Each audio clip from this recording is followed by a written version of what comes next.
garçon qui, Non, comme ça. qui incarne le bonheur. 15 secondes, oui. Well, it's a 1 for the money, 2 for the shoe, 3 to get ready, go, can't go better to you. C'est all my blue sweat shoes. Well, you can do anything, you lay off my blue sweat shoes. Ah, super. Oh, non. Là. Vous aviez fait dans le traditionnel. Et maintenant, Philippe Lapouster va vous faire... Alors, il ne chante pas, mais il m'a dit qu'il ferait bien un striptease. Après. Bon, merci beaucoup d'être là. On va parler de... Ces deux hommes qui sont là viennent de signer chacun un livre. Et on a intitulé cette rencontre sur ce qui se disait à une époque, qui est que heureux comme Dieu en France.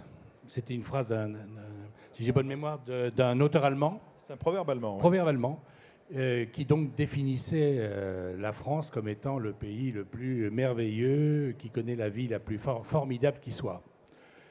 Voilà, tout ça au moment où on va en parler, mais au moment où les Français sont plus pessimistes que le monde entier. Donc...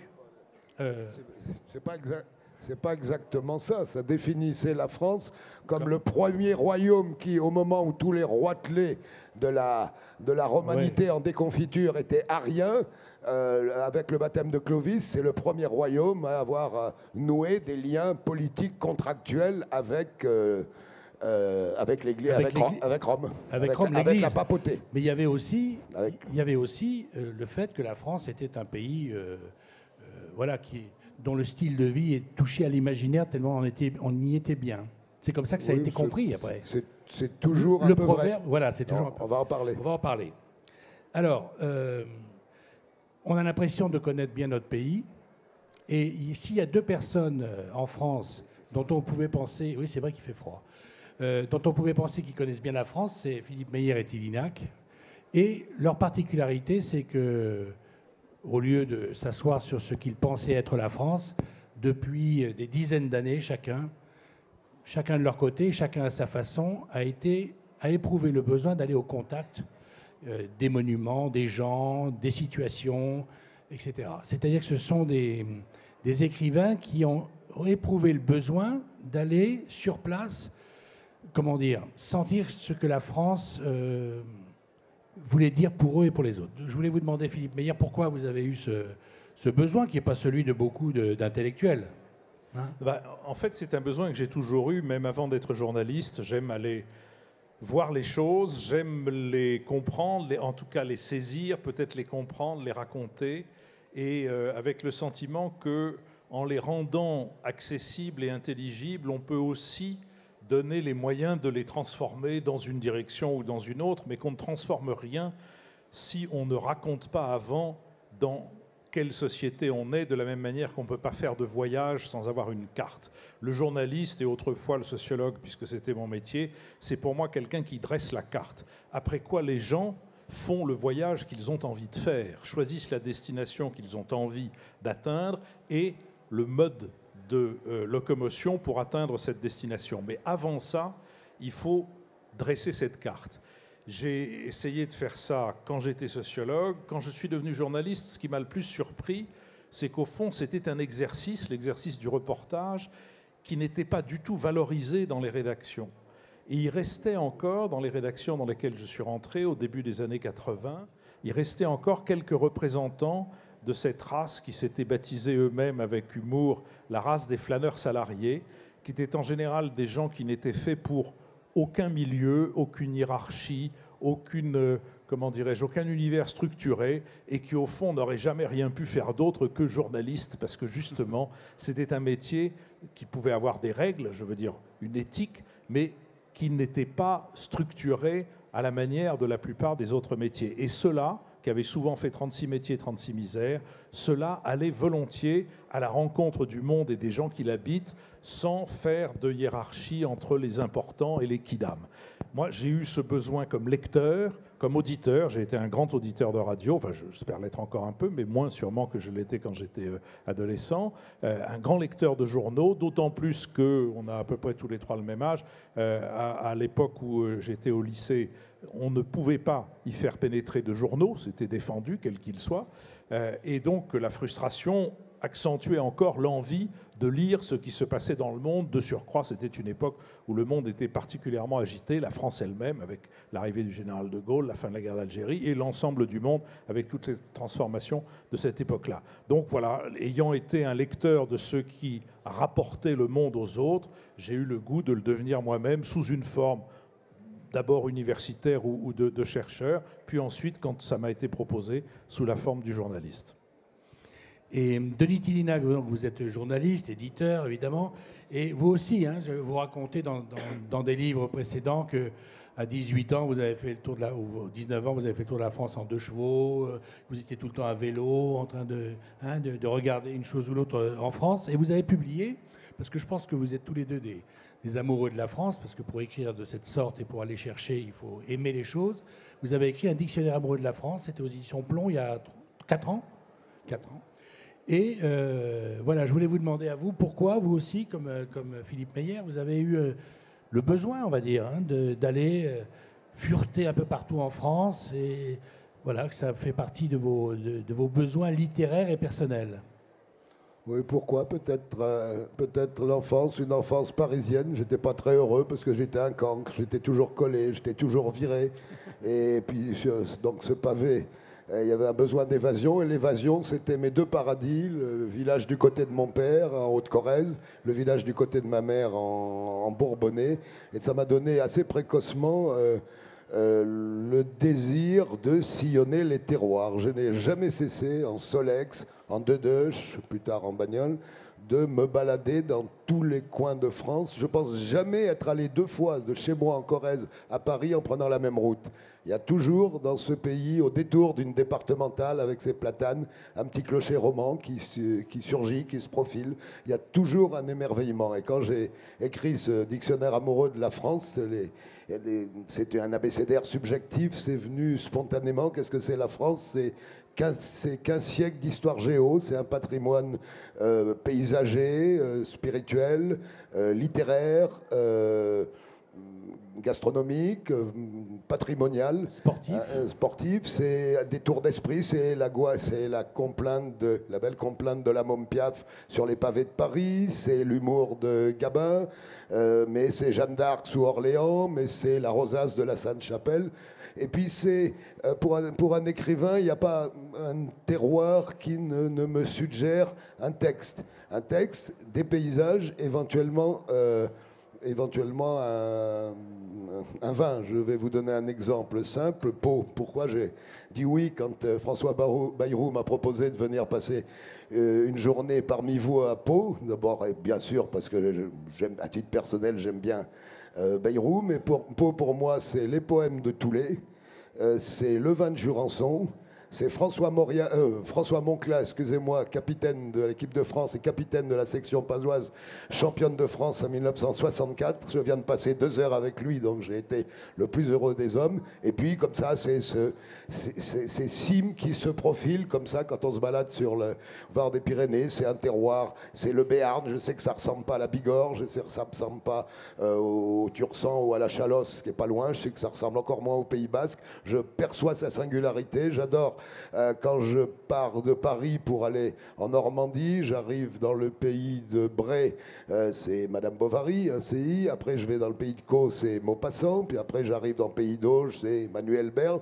Et ben, c'est pas le même accent, c'est pas la même architecture, c'est pas les mêmes tours d'esprit. Et chacun de ce que Fernand Braudel, l'historien, appelait les pays, hein, recèle une personnalité. Il y a une damasserie absolument chamarrée de terroir qui fait, je crois, la singularité de France. Et ça, j'adore ça, de façon charnelle. D'autres auraient pu, pour écrire ce dictionnaire amoureux de la France, parler de l'État ou de la nation ou de la République. Tout ça existe. On va dire, tout ça m'intéresse pas beaucoup.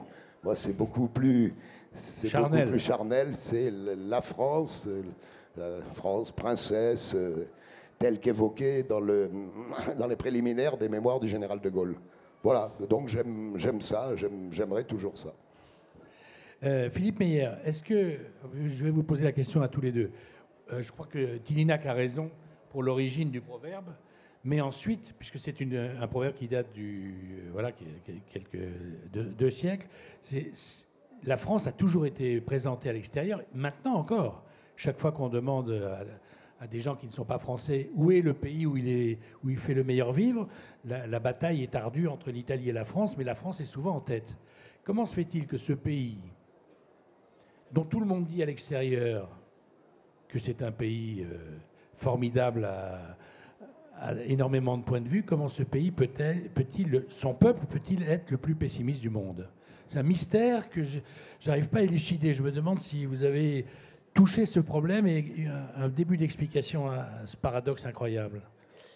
C'est un peu comme nous quand nous parlons de l'Italie. L'Italie, c'est formidable, sauf que c'est pas formidable si on veut y habiter, parce que les services publics, parce que là, pour le coup, contrairement à nous qui souffrons d'un excès d'État, l'absence d'État en Italie pose beaucoup de problèmes et n'est pas toujours, loin s'en faut, quelque chose qui facilite la vie de tous les jours, ni la vie des entreprises, etc. Alors, effectivement, comme destination de vacances, la France reste le premier pays, Paris reste la première ville, mais les destinations de vacances, qu'est-ce que c'est quand on vient regarder de près? Je me suis intéressé, par exemple, à Paris comme destination de vacances. Bon, il y a aujourd'hui, l'année dernière, aux dernières statistiques, il y a eu 24 millions de touristes à Paris. 70 millions en France, 24 millions à Paris. Ça fait quand même ça fait 12 touristes par habitant, ça fait quand même beaucoup. Et combien de temps reste-t-il? 3 jours et 2 nuits. Ah, et qu'est-ce qu'on voit en 3 jours et 2 nuits? Ils voient pour la plupart d'entre eux tous la même chose. C'est-à-dire que c'est un tourisme sans contact avec la réalité, sans contact avec la population, qui est un tourisme de consommation. Alors après ça, effectivement, la consommation, c'est pas ce qui est le plus fatigant. Et après ça, on peut trouver qu'on a passé des moments formidables. D'ailleurs, sans doute a-t-on passé des moments formidables. Mais de là à avoir une idée sur ce qu'est un pays, ça me paraît quelque chose d'un peu abusif. Et du coup, oui, quand on va voir ce qu'est ce pays, bien sûr, alors parlons de la géographie. Oui, des pays aussi divers, des paysages aussi divers, des gastronomies, pour reprendre ce que disait Tillinac, aussi diverses, des coutumes de toutes sortes aussi diverses, il y en a peu. Des paysages aussi divers, il y en a peu. Seulement, à l'intérieur de ce pays-là, vivent des gens dont beaucoup, et j'en ai rencontré un grand nombre, et dans d'autres livres en ont rencontré aussi récemment, je pense à Éric Dupin par exemple. À l'intérieur de ce pays-là, il y a une réalité qu'un certain nombre de gens essayent de prendre à bras-le-corps, et en effet, ils le font avec un goût de la sociabilité, un esprit d'entreprise qui est tout à fait revigorant, sauf que, à un moment donné, ils tombent sur le fait qu'il n'y a plus en face d'eux de politique. Je veux dire, par exemple, ça m'a beaucoup frappé, il n'y a plus de politique d'aménagement du territoire. Et sans une politique d'aménagement du territoire, il est extraordinairement difficile à des gens qui entreprennent, notamment dans des zones enclavées, et je pense au sud de l'Auvergne par exemple, ou au nord du Massif central, qui sont à peu près d'ailleurs la même chose, il est extrêmement difficile que la volonté d'entreprendre et l'audace d'entreprendre puissent, sinon aboutir, au moins trouver le meilleur et le plus fort des aboutissements auxquels cette volonté et cet esprit d'entreprise auraient droit. Et vous, Tillinac, vous avez le même... Bon, pourquoi les Français sont pessimistes, voire dépressifs? Je crois que pour le comprendre, il faut prendre en considération l'ambivalence de ce pays. C'est le pays des plus hautes exigences spirituelles. Hein. C'est en France qu'a débuté le monachisme, les bénédictins, les cisterciens, puis les croisades. En France, que les grands débats théologiques au XVIIe siècle ont posé les jansénistes, les quiétistes et les jésuites. Donc ça veut dire qu'une espèce d'aspiration, on voudrait que la France et ses dirigeants soient toujours un peu plus hauts que ce qu'ils sont. Et par voie de ricochet, on exprime le sentiment qu'on est moins heureux qu'on ne l'est. Je crois que l'autre versant, on est le pays de Rabelais, on est le pays de la haute gastronomie, on est un pays où on s'engueule encore plus pour l'attribution d'une 3e étoile Michelin que pour savoir si on est de gauche, de droite, du centre ou d'ailleurs. Hein. Donc un pays où les aptitudes au bonheur sont assez foncière, hein, c'est un pays de sensualité, on est des latins, puis un pays où on voudrait toujours que nos dirigeants, notre pays, on l'idéalise, soit un peu plus... je veux dire, un étiage supérieur. Alors, la déprime s'explique par le fait que nous n'acceptons pas d'avoir renoncé à la grandeur. Je n'ai pas dit à la puissance, j'ai dit à la grandeur. Bon, les croisades, on les a initiées. Entre le XVIe et le XVIIIe siècle, l'Europe civilisée... les Lumières, oui. Non, bien avant. Ah, le Louvre, Saint-Germain-en-Laye, Fontainebleau, Versailles, puis les Lumières, on aura été quand même le miroir de la civilisation, de Saint-Pétersbourg à Istanbul, en passant par Prague. Un enfant bien éduqué citait des vers de Racine ou de La Fontaine avec autant de dextérité que François Bayrou, parce qu'il connaît. Entre autres, je lui rends cette justice-là. Et si vous voulez, Napoléon, la saga de la Grande Armée, Napoléon a quand même dormi au Kremlin dans le lit des tsars. Le général de Gaulle en a rajouté une couche en nous, en produisant l'illusion que cette grandeur était toujours ce qui nous... ce qui nous hissait au-dessus de nous-mêmes. Alors à partir du moment où on n'a plus ça, pour rebondir un peu sur ce que vient de dire Meyer, on est dépressif et hargneux. On ne peut pas supporter la médiocrité. Comme la légitimité politique dans ce pays, à cause de la Révolution française, pour le meilleur, pour le pire, peu importe, est douteuse, sujette à caution. Il y a toujours une France qui est tentée d'avoir envie que l'autre France se plante. Il y a toujours, comment dirais-je, une pulsion à l'anarchisme vindicatif. Hein, c'est la fronde, c'est le poulpeau, c'est un type c'est la tradition des chansonniers américaines.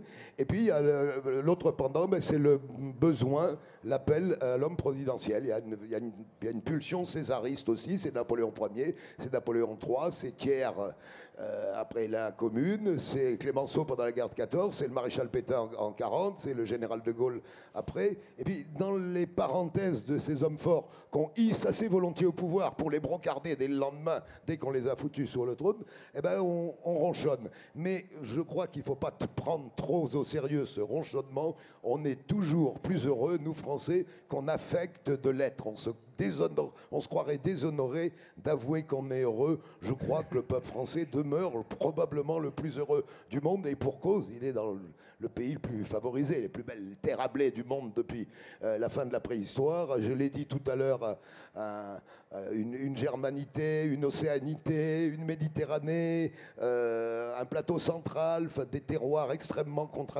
contrastés, un patrimoine esthétique, littéraire, intellectuel, spirituel sans équivalent. Voilà. Alors, pour finir avec cette dépression, quant au 19e siècle, la France qui est un pays essentiellement rural, il faut comprendre ça, hein, c'est le pays d'antique ruralité. À partir du 19e siècle, les paysans sont réduits, contraints à l'exil dans les métropoles, Paris, puis dans les grandes capitales, Paris surtout.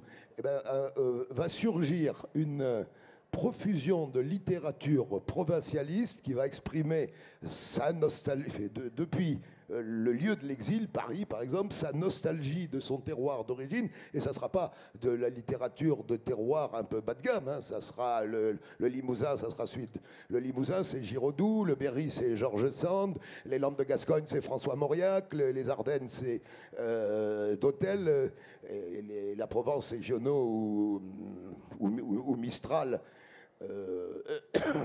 Ou Pagnol. Hein. Donc, il y a aussi que cette France où, pas loin d'un clocher, il y a un cimetière de famille, où même l'urbain le plus enraciné sait qu'au moins, au niveau de son grand-père, il y a des gens enterrés là, elle est en train de s'en aller hein, et on a peur qu'elle nous livre au néant. Et je pense que la déprime française actuelle vient du fait que notre mémoire rurale est en train de s'en aller. J'en prends pour exemple le fantastique succès des romanciers de terroir, pour le coup, que sont par exemple mes compatriotes corréziens, Michelet, Signol, Péramore. Hein. Ils produisent comme ça une nostalgie. Et cette nostalgie, elle est comme...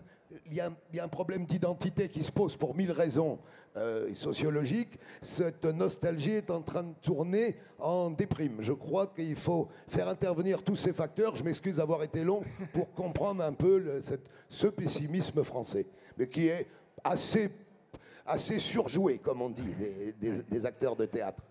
Meyer, donc deux questions. Est-ce que vous pensez, parce qu'il n'y a pas que les touristes quand même, hein. Vous avez parlé des touristes, on voit bien, mais c'est vrai que la France a une réputation, même parmi les gens qui résident, des Anglais, des Allemands qui viennent passer beaucoup de temps en France, qui ont même acheté une maison, et donc dont ils pensent que la France est quand même un pays plus agréable que le leur au départ. Est-ce que ce que dit Tillinac, ça vous parle? Et la deuxième chose que je voulais vous poser après, vous avez écrit il y a 20 ans, jour pour jour, ça s'appelait Dans mon pays lui-même. Et là, 20 ans après, vous publiez la suite, on va dire, hein, la suite de ce premier livre, on peut dire des choses comme ça. Est-ce que le pays que vous aviez rencontré il y a 20 ans a changé par rapport à celui que vous avez rencontré les 2 dernières années avant d'écrire ce livre? Alors, sur la première question, je ne suis pas sûr d'avoir rencontré pendant ces quasi 2 ans que j'ai passé à me promener à travers la France, je ne suis pas sûr d'avoir rencontré des gens déprimés. J'ai un peu de mal d'ailleurs à comprendre comment les sondages qui sont périodiquement publiés sur le moral des Français accrochent à ce que moi j'ai rencontré. J'ai rencontré des gens inquiets. J'ai rencontré des gens inquiets dont les inquiétudes sont différentes selon les générations, sans doute d'ailleurs, contrairement à ce que je pensais, moins inquiets quand ils sont jeunes que quand ils ont mon âge, voire même plus vieux, car ça existe.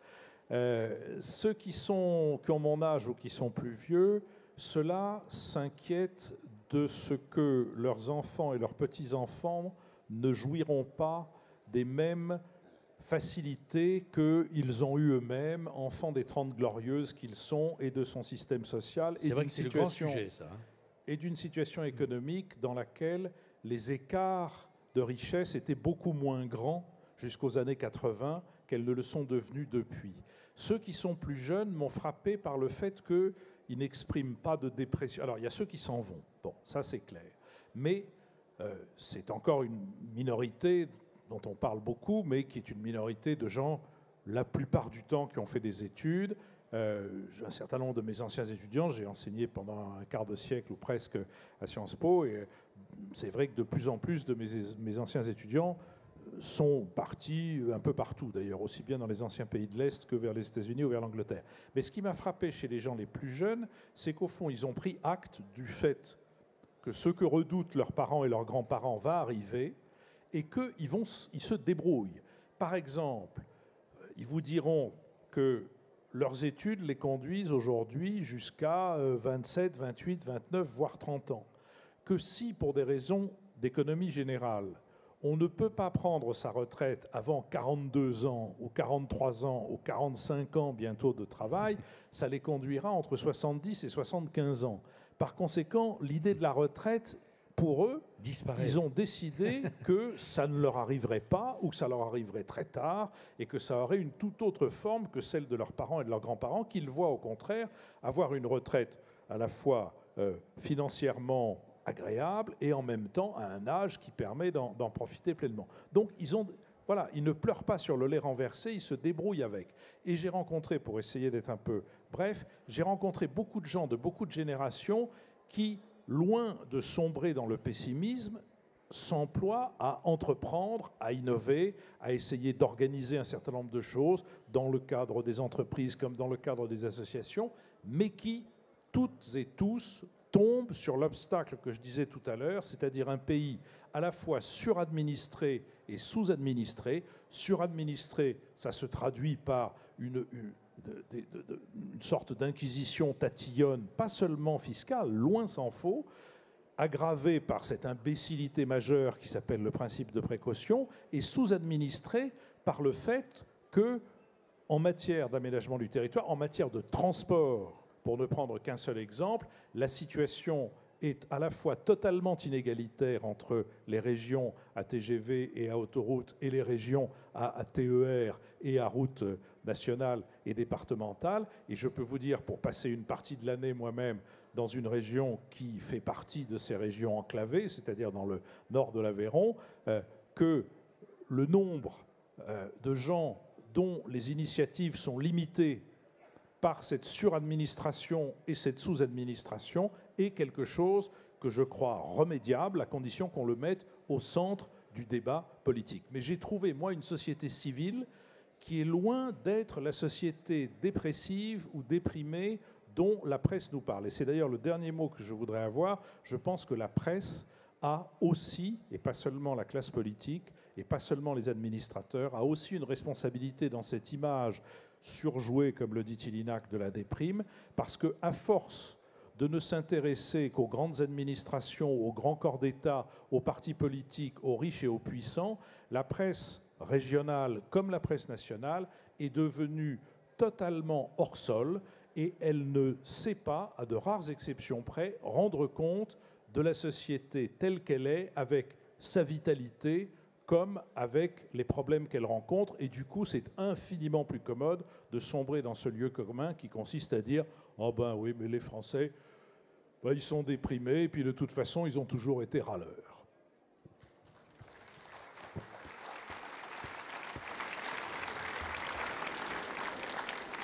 À l'appui de ce que vous dites, on va passer. À l'appui de ce que vous dites, Joël de René était là hier et il disait « Moi, je connais une France incroyablement... » Il a 300 jeunes qui travaillent en ce moment à la Cité des Sciences, incroyablement jeunes, etc.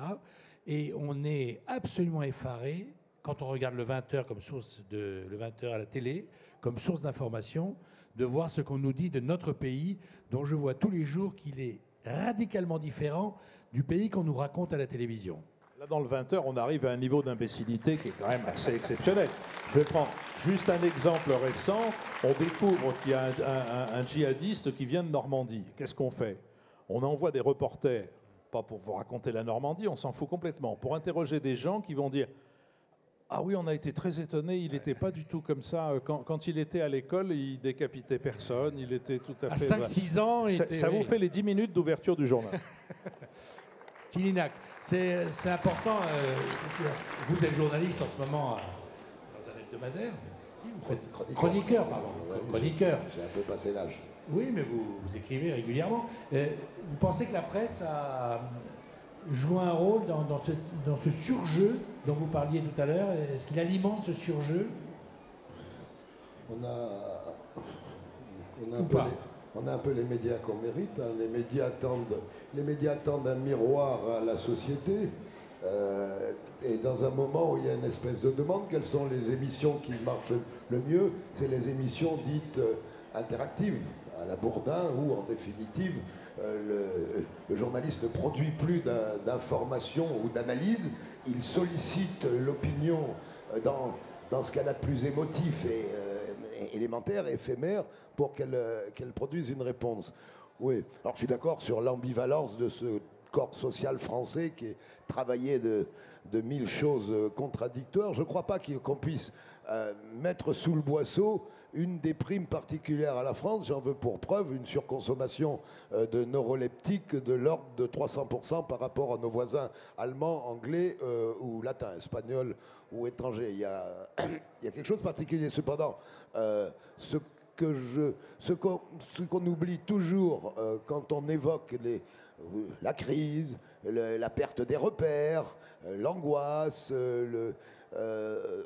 c'est d'inscrire nos problèmes, même si la France a des tares particulières, une suradministration d'une certaine côté, une bureaucratie de l'autre, d'inscrire sur le champ d'une crise qui, en fait, concerne l'ensemble de l'Occident. Si vous voulez, je trouve qu'on s'en sort pas si mal. Je crois que nous traversons une phase de mutation historique aussi radicale que la fin de la protohistoire. C'est-à-dire quand l'homme a inventé les premiers alphabets, quand il a construit les premières cités de pierre, quand il a vraiment honoré ses morts de façon religieuse, quand il s'est adonné à l'agriculture à la place de la cueillette. Hein. Tout d'un coup se sont épanouies une douzaine de grandes civilisations, à l'intérieur desquelles une damasserie de cultures métissées à la marge se sont déployés, et puis tout ça est en train de se refermer sur ce qu'il faut bien appeler maintenant un village planétaire. Quand McLuhan a utilisé ce terme aux États-Unis dans les années 60, c'était encore une projection, maintenant c'est une réalité. Et là, je crois que, comme disait Malraux, désormais toute conscience régionale est une conscience imbécile. Donc tout ça n'est pas propre à la France. Hein. Il y a on vit la plus grande mutation historique. On est à la fin non seulement de la civilisation occidentale, mais depuis qu'elle a, par le fer et le feu, conquis le monde, hein, pour bâtir cette espèce d'univers mondialisé, consumériste, high-tech, elle a détruit aussi toutes les autres cultures qui sont en voie avancée, toutes de folklorisation ou de touristisation. C'est la même. Donc, c'est sûr. Le toile de fond d'un chambardement moral, mental, psychologique, religieux, très profond, hein, qu'il faut inscrire nos petits soucis de savoir si on va avoir 2 points de croissance de plus ou de moins. Ouais. Je crois qu'on vit quelque chose de plus profond et de plus grave qu'une vague crise économique systémique, comme il y en a toujours eu depuis le début du capitalisme. Et le début du capitalisme mondialisé, c'est le XIIe siècle. Il y a toujours eu comme ça des hauts et des bas. Donc, ne pas oublier cette dimension, parce que sinon, on continue à tourner autour de notre nombril hexagonal. Meyer ? Non, je suis d'accord avec Denis Tillinac sur le fait que la surconsommation de médicaments, d'antidépresseurs, un symptôme parmi d'autres, pose un problème. Mais en même temps, je rebondis sur mon obsession d'un journalisme insuffisant en France, qui est que si on était des journalistes curieux, on essaierait de savoir qui sont ces gens. Parce que une surconsommation également répartie entre toutes les catégories de la population ou une surconsommation limitée à une certaine tranche d'âge ou à une certaine catégorie sociale, je n'en sais rien, je ne lance que des hypothèses, mais ça ne permet pas d'en tirer les mêmes conclusions. Et c'est là où je trouve que vraiment il y a une paresse journalistique qui est extrêmement répréhensible, qui consiste, une fois qu'on a un chiffre ou un événement qui pose problème et qui est incontestable, au lieu d'aller creuser ce qu'il peut signifier, c'est-à-dire d'aller voir sa nature, de le décrire avant d'en tirer des conclusions, on va immédiatement en sauter à des conclusions. Et pour reprendre aussi ce que Denis Tillinac a dit sur les émissions qui marchent, je ne pense pas qu'on puisse en tirer beaucoup de conclusions. Parce que c'est un peu pendant la guerre, si vous voulez, si on avait demandé aux gens ce qu'ils pensaient du topinambour et du rutabaga, ou si on avait simplement tiré de la forte consommation de topinambour et de rutabaga le fait que les gens aimaient ça, on se serait trompé. Simplement, il se trouve qu'il n'y avait que ça. Eh bien, la télévision, y compris la télévision publique, ne propose que l'équivalent du topinambour et du rutabaga en termes d'émissions. Ce qui fait que, effectivement, si le service public de l'audiovisuel, et notamment la télévision, ne se tient pas comme il devrait se tenir, c'est-à-dire comme une télévision d'offres, et non pas une télévision de marketing, une télévision qui prend les risques de proposer au public quelque chose dont il ne sait pas encore qu'il pourrait bien devenir friand. C'est évidemment une justification facile et là encore paresseuse des dirigeants de cet audiovisuel que de dire « Ah oui, mais vous comprenez, moi, si ça n'était que de moi, tous les soirs, à l'heure de la grande écoute, il y aurait une émission sur l'influence de la nuit polaire sur le psychisme des Lapons, ou sur le maxillaire dans l'arc khmer, ou sur le Tractatus Philosophicus, mais malheureusement, c'est le public qui... On n'en sait rien. Et moi, j'ai vécu cette expérience-là comme homme de radio, y compris d'ailleurs dans des situations où, je sais, tout à l'heure, un certain nombre de gens sont venus m'en parler, qu'il y a dans la salle quelques auditeurs de l'Esprit public et quelques auditeurs de La prochaine fois, je vous le chanterai. Ce sont 2 émissions qui ont un succès d'audience et dont au départ, les dirigeants de la radio pensaient qu'elle ne marcherait pas. Ils m'ont cependant laissé les faire. Ils me l'ont laissé proposer. Et j'ai pris mon exemple, parce que c'est toujours agréable de parler de soi, surtout si c'est pour en dire du bien.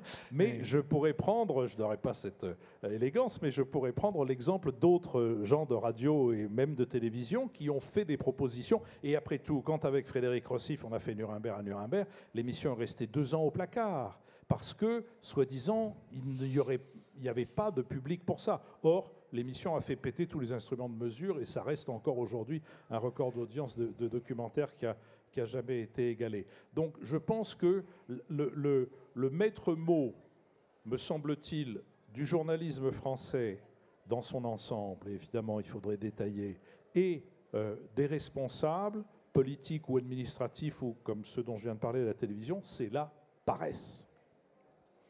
Juste un mot. Ces propos ne viennent pas de n'importe qui.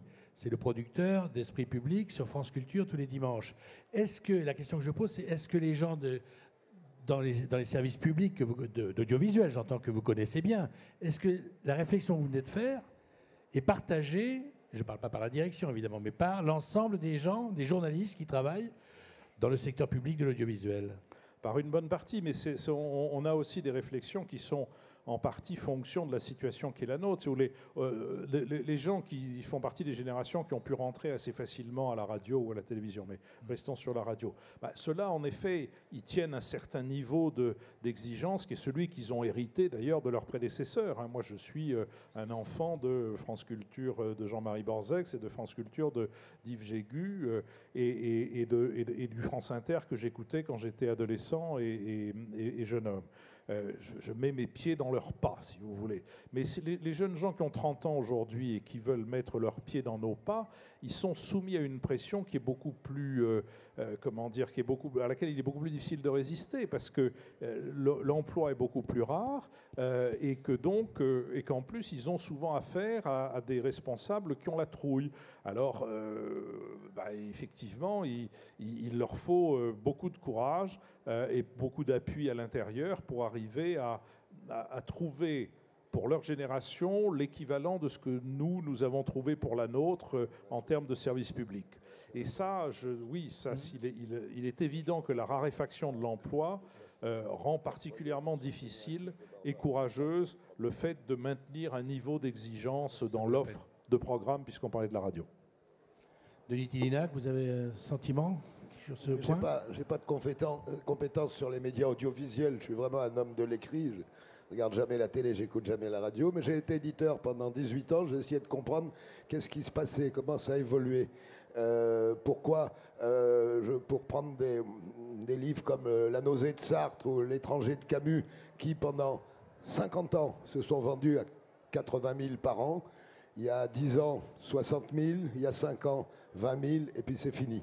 Bon, et alors il faut en tirer des conséquences sociologiques pour le cas. C'est la classe moyenne, c'est la classe moyenne, pas un télo, mais cultivée, civilisée, l'entrepreneur, le médecin, le notaire, le pharmacien de jadis, qui avait fait ses humanités, qui avait une bibliothèque et qui propageait cette culture. Il y avait quelque chose comme entre 2 et 5 millions de Français qui achetaient le dernier Gide, le dernier Malraux, le dernier... ils sont plus de 2 millions, ils sont 200 000. C'est-à-dire, la France, son originalité par rapport à l'Angleterre et l'Allemagne notamment, c'est ce millefeuille des classes moyennes entre le peuple et la haute. La haute n'a jamais été très, très cultivée. Le peuple a été bien davantage qu'il l'est, surtout la paysannerie. Mais entre-temps, il y avait ça, et c'est ça qui transmettait la culture. Moi, il y a 25 ans que je prends le train toutes les semaines entre la Corrèze et Paris pour exercer mes activités professionnelles, je vois bien que le niveau de la lecture, surtout en première classe, décline pour s'orienter vers des choses d'une très grande vulgarité intellectuelle et morale, pour ne pas citer quelques best-sellers récents qui ont défrayé la chronique jusqu'au plus haut du château. Si vous voyez ce que je veux dire. Quand on en est là, c'est pas le lumpen prolétariat qui lit ça, c'est les classes moyennes. Je veux dire, les classes moyennes, elles n'aurait pas acheté un livre comme ça il y a 50 ans. Donc je pense quand même que, si vous voulez, je ne dirais pas que nos classes moyennes sont devenues barbares, elles sont moins subtiles, elles sont moins civilisées. Les médias lourds, la télévision, mais aussi la publicité, maintenant Internet et tout ce qu'on a dans la rue, ont construit une sensibilité, une émotivité plus vulgaire, plus sommaire, plus binaire, plus violente. Les couleurs qu'on voit aux vitrines sont agressives. Et il y a quelque chose de l'ordre de la nuance, du clair-obscur, de la subtilité qui a fait nos grands peintres depuis les impressionnistes jusqu'à de Staël, qui a fait nos grands écrivains depuis Proust jusqu'à Modiano, qui est en train de se perdre. Et c'est ça qui me fait le plus peur. J'ai peur que dans sa texture la plus précieuse, la France, les Français soient en train, à cause du systématique, de devenir un peu barbares. C'est pas démagogique ce que je dis, c'est malheureusement comme ça que je le ressens. Philippe Meyer, Les gens de mon pays, c'est une chanson de Vigneault. Hein. J'ai regardé la chanson de Vigneault. Les gens de mon pays, ce sont des gens de parole. Ce sont des gens de parole, les gens de causerie, qui parlent pour parler, qui parlent pour s'entendre. C'est souvent vérité, c'est parfois mensonge, mais la plupart du temps, c'est le bonheur qui dit comme il faudrait de temps pour trouver le bonheur.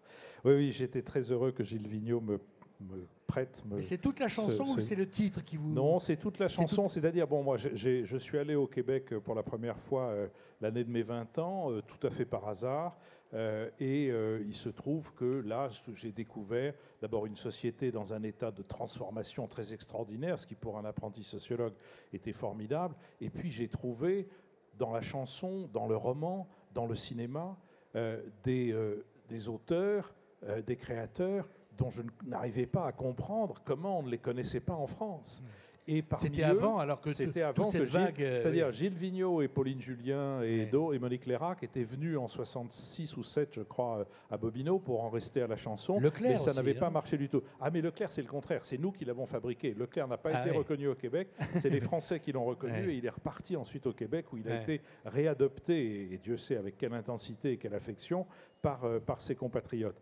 Mais nous avions repoussé Gilles Vigneault et les autres. Et donc, je n'avais pas eu l'occasion de l'entendre. Et j'ai été, entre autres choses, j'étais évidemment séduit par la beauté de la langue. Vigneault disait un mot très joli, il disait « il y a des gens qui parlent un français châtié, et nous, Québécois, nous parlons un français puni ». Et évidemment, je suis allé, moi j'ai vécu à Montréal à une époque où, quand dans l'ouest de Montréal, dans les quartiers anglophones, on parlait français dans un magasin, quand on demandait quelque chose en français dans un magasin, on se faisait assez souvent répondre « speak white », parler blanc. D'où d'ailleurs le Nègre blanc d'Amérique, qui était l'un des livres, des best-sellers de la révolte nationale québécoise. Mais pour en revenir à Gilles Vigneault, ce qui m'a vraiment profondément impressionné, durablement impressionné, c'est sa capacité à dire les autres, à raconter la société dans laquelle il vivait, et pas seulement cette société extrêmement pittoresque qui est son village de Natashquan, en face de l'île d'Anticosti, où j'ai eu l'occasion d'aller, mais l'ensemble de la société québécoise, la ville comme la campagne et comme les endroits les plus éloignés, comme les endroits les plus peuplés de son pays. Et donc voilà, donc j'ai eu, comme je disais tout à l'heure, j'espère avoir mis mes pieds dans les pas des flâneurs salariés que j'ai connus, qui finissaient leur vie professionnelle quand je suis rentré dans le journalisme. J'espère ne pas décevoir Gilles Vigneault qui m'a prêté ce beau titre. Aragon pour le dernier livre, oui. Et 20 ans après Vigneault. Pas mal comme parrain. Un mot, vous m'avez fait mourir de rire, parce qu'à propos de pessimisme français, il y a un choc de vitalité française dans votre livre. Vous êtes à Vic-Ferensac. Ce sont les corridas. Bon, tout le monde n'aime pas les corridas, je sais que vous êtes plutôt... Et alors, Laurent Fabius arrive. Oui, c'est-à-dire j'ai été... Ça fait très longtemps que j'entendais parler de Vic-Fezensac. On me disait, il faut que tu ailles une fois à Vic-Fezensac, ça ressemble à rien, il faut que tu ailles à Vic-Fezensac. Effectivement, ça ressemble à rien, d'ailleurs, et surtout pas au reste des villages du Gers, qui sont très beaux. Vic-Fezensac, c'est très moche. Il y a une mairie de style Georges Pompidou tardif, que je ne vous recommande pas, et tout le reste a été massacré. Le patrimoine a été massacré, ce qui, dans le Gers, est une chose absolument incroyable. J'ai appelé ce chapitre « Les irréductibles gascons », parce que ils veulent pas changer, et c'est comme ça, et il ne s'agit pas qu'on les embête. Et il y a le président du Club Taurin, Marcel Garzelli, qui est un personnage formidable, qui en même temps m'a très bien fait comprendre, fils d'immigrés italiens qu'il est, que ça n'avait pas été facile pour les immigrés italiens de la génération de son père. Mais Marcel Garzelli reçoit un jour Fabius, qui avait une maison dans le Gers à l'époque. Et il ne reconnaît pas Fabius. Et alors il lui demande, avec la simplicité qui est la sienne, et toi, qu'est-ce que tu fais? Et Fabius dit, je suis ministre. Et Garzelli lui dit, oh putain, tu pourrais le dire, ça se voit pas. Et Fabius lui dit, on ne dit pas putain à un ministre de la République. Et Garzelli lui répond, peut-être, mais en Gascogne, on dit putain. Eh oui, votre bouquin est plein de trucs comme ça. Et alors, je vais juste vous poser une question d'abord sur Tulle. Je dis ça parce que Tillinac a été journaliste à Tulle. Donc, soyez prudents. Non, je rigole. Assez rapidement, quand même, 2-3 traits que vous avez retenus de Tulle, et on demandera à Tillinac, qui a habité Tulle, qui a été journaliste à Tulle, quelle note il vous donne sur vos notations de Tulle. Ça, je ne sais pas. Ils m'ont beaucoup aidé, donc je doute qu'ils se montrent sévères à mon égard. Je parle des confrères de la montagne à Tulle. Mais non, ce qui m'a frappé à Tulle, indépendamment du fait que la ville elle-même est très, très curieuse, la forme de la ville, la tour administrative au milieu de la ville, et puis le fait qu'elle est, en perdant la manufacture, elle a tout à coup perdu une bonne partie de sa population, pendant que Brive, au contraire, prospérait. Mais au-delà de ça, ce qui m'a impressionné, c'est que Tulle est une ville qui est faussement couverte par les journalistes, parce que beaucoup de journalistes y sont allés souvent, mais pas du tout à cause de Tulle, à cause de Chirac d'abord, et puis ensuite à cause de Hollande. Et donc, dans tous les papiers qui sont des papiers politiques sur les candidats à la présidence ou sur ces deux personnages importants de la vie politique contemporaine, quand il est question de Tulle, il y a 3 lignes en général pour faire décor, pour faire couleur locale, et qui sont généralement très défavorables à Tulle. Et toujours le même commerçant interrogé. Et toujours le même commerçant interrogé. Il y a le libraire de Tulle, qui est un personnage, un Québécois tout à fait extraordinaire. Oui, parce qu'on interroge le commerçant du centre-ville. Exactement. Mais Denis connaît le libraire de Tulle, qui est un Québécois incroyable, absolument incroyable. Et il m'a dit, avec son petit accent québécois, il m'a dit, un journaliste, je crois que c'est quelqu'un qui reste qu'un seul jour. Et effectivement, ça m'a paru assez juste. Et alors, du coup, les Tullistes m'ont paru avoir une espèce d'attitude un peu comme la méthode du vaccin, c'est-à-dire qu'ils en ont tellement marre qu'on dise du mal de leur ville qu'ils en disent eux-mêmes beaucoup de mal avant que vous ayez eu le temps d'ouvrir la bouche. Ils vous disent « Ah, ici c'est affreux, c'est épouvantable, c'est moche, c'est mal foutu ». Puis ils ajoutent quand même quelquefois un proverbe local qui est « On arrive à Tulle en pleurant et on quitte Tulle en pleurant aussi ». Mais ça m'a beaucoup frappé, c'est que il a fallu que je revienne d'assez nombreuses fois pour que les tullistes que je rencontrais croient que je m'intéressais vraiment à ce qui se passait à Tulle et que je n'étais pas seulement un de ces journalistes qui reste un seul jour. Tillinac. Oui, non, c'est pas faux. Je voudrais préciser quand même, hélas, ce Québécois qui a monté dans cette ville de maintenant 15 000 habitants une librairie de haut niveau littéraire. Sa femme est médecin spécialiste, chef de service à l'hôpital de Tulle. C'est un peu elle qui fait bouillir la marmite et qui finance la librairie. Et là, mais enfin, c'est bien qu'il soit là. Oui, c'est une ville, c'est cette colline, c'est une ville encaissée entre 7 collines où coule la fleuve-rivière, ou la rivière Corrèze, excuse-moi.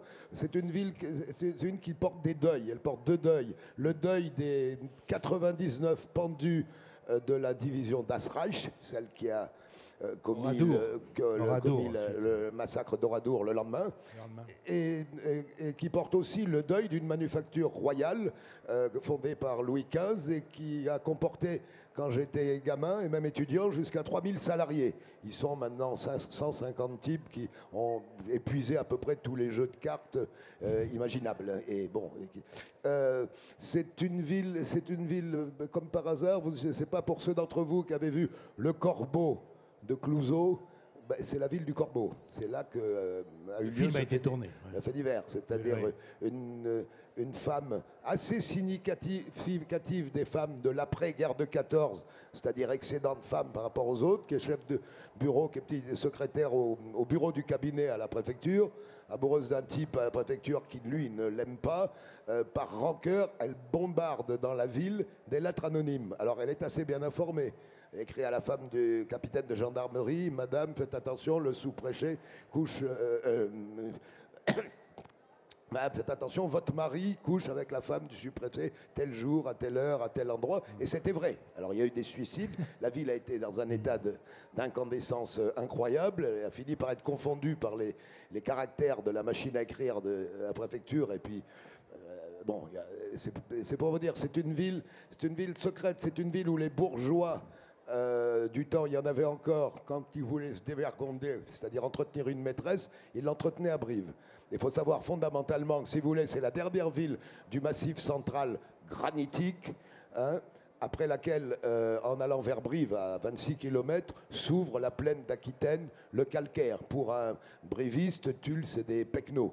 Pour un tulliste, Brive, c'est des marioles sudistes qui sont pas fiables. Mais enfin, bon, effectivement, j'ai vu au long de mon parcours de journaliste un certain nombre de confrères parisiens se pointer, se mettre aux seules 3 étoiles locales et s'intéresser exclusivement, successivement, à Jacques Chirac et à François Hollande. Précisément, vous venez de sortir un livre sur la Corrèze et les présidents de la République. C'est vrai. Est-ce que c'est un hasard? Non, j'ai écrit un livre qui s'appelle Chirac-Hollande, une histoire corrézienne. Ouais. C'est-à-dire, oui, c'est pas hasard du tout. Voilà 2 types qui, à 20 ans d'intervalle des énarques, sortis à la Cour des comptes, enfants d'une bourgeoisie moyenne de souche provinciale, ayant connu à Sciences Po l'un et l'autre celle qui allait devenir soit sa compagne, soit l'épouse, enfin en tout cas la mère de leurs enfants, qui au départ étaient des petites dames sérieuses, appliquées et timides, qui se sont révélées avoir, allez, on va dire, du caractère, qui sont arrivés à Ussel, ville où vous n'avez jamais mis les pieds, pour initier 30 années d'implantation dans ce terroir rural, excentré, âpre, venteux, avec des routes tortueuses. Ils l'ont sillonné l'un et l'autre une 30aine d'années, et l'un et l'autre ont fini en triomphe par le sac de l'Élysée, avec des fortunes diverses. On ne peut pas présager de l'avenir. Chirac, c'est fini, et Hollande, c'est en cours. Et pour comprendre la raison pour laquelle, au début, Chirac le prenait pour un con, il me disait, qu'est-ce que c'est que ce roquet? 10 ans après, il me disait, tu sais, il est pas génial, mais il est opiniâtre, il travaille, il fera peut-être un ministre. Puis après, il m'a dit, 10 ans plus tard, tu sais, ce type, il a le sens de l'État. Et puis en 2011, il a dit cette fameuse phrase devant une forêt de micros: François, je voterai pour toi, oui, je voterai pour toi. Il a ajouté quand même, sauf si Juppé se présente. Juppé, stagiaire. Alors j'ai voulu expliquer qu'est-ce qui fait cette convergence finale de ces 2 hommes. Ben pour le comprendre, il faut aller au cœur de la circonscription de Chirac, dans un petit village qui s'appelle Neuvic-du-Sel. C'est le village natal d'Henri Queuille. Henri Queuille, les moins de 90 ans ont oublié qu'il fut 27 fois ministre sous la 3e et 4e République, 3 fois président du Conseil, l'équivalent de Premier ministre, à l'époque où c'était le chef de l'État, qu'il a failli être président de la République, d'ailleurs, contre Lebrun en 39 et contre Coty en 53 2 fois. Enfin bref, c'était le pape du radicalisme, c'était le symbole d'une approche de la vie politique à petits pas, pragmatique, prudente, en rendant des services, en dépolitisant. Bref, Chirac et Hollande sont 2 rats de soc, et Henri Queuille est leur maître spirituel commun. Voilà. Alors, pour finir, il reste 1 minute. Pour finir, quand on dit la France, c'est quel symbole, quelle image vous traverse la tête? Je veux dire, qu'est-ce qui est collé à ce mot-là? Je pense que c'est ce qui est collé vraiment tout de suite quand on me dit la France, c'est la diversité. C'est la diversité de tout, c'est la diversité des paysages. Je voudrais juste dire un truc. Quand je commençais mon cours à Sciences Po, je demandais enfin c'était un séminaire, je leur disais, à votre avis, quel est, à l'étranger, quel est le symbole littéraire de la France? Et évidemment, c'est Astérix. Et qui sont les pères d'Astérix? Il est né de 2 hommes. Je suis désolé, j'espère que j'aurai pas Virginie Télène sur le dos. Mais il est né de 2 hommes. Il est né de Goscinny, qui est un juif de Bessarabie élevé à Buenos Aires et à New York, et de Uderzo, qui est le fils d'un maçon piémontais, qui est arrivé en France où il est mort, et qui n'a jamais réussi à parler le français avec une syntaxe convenable et sans un accent épouvantable. Voilà, le melting pot, c'est ici. Je vous, veux, Finac? je veux non pas contredire Meyer, mais comment dirais-je, corriger légèrement ce point de vue. La France est un pays de sédentaires ruraux qui, au long des âges, a accueilli des étrangers qui, par assimilation, sont devenus des Français et effectivement ont construit leur part de la richesse et de la beauté nationale. Mais la France n'est pas un pays d'immigration au sens où le Brésil, l'Australie, le Canada ou les États-Unis. Il y a une nuance. Et pour conclure, j'ai envie de vous citer 2 vers de Joachim du Bellay. Plus me plaît le séjour qu'ont bâti mes aïeux que des palais romains, les fronts audacieux. Voilà ma conclusion. Je vous appelle d'ailleurs gardien des prix. Merci d'avoir été avec nous. Juste un mot.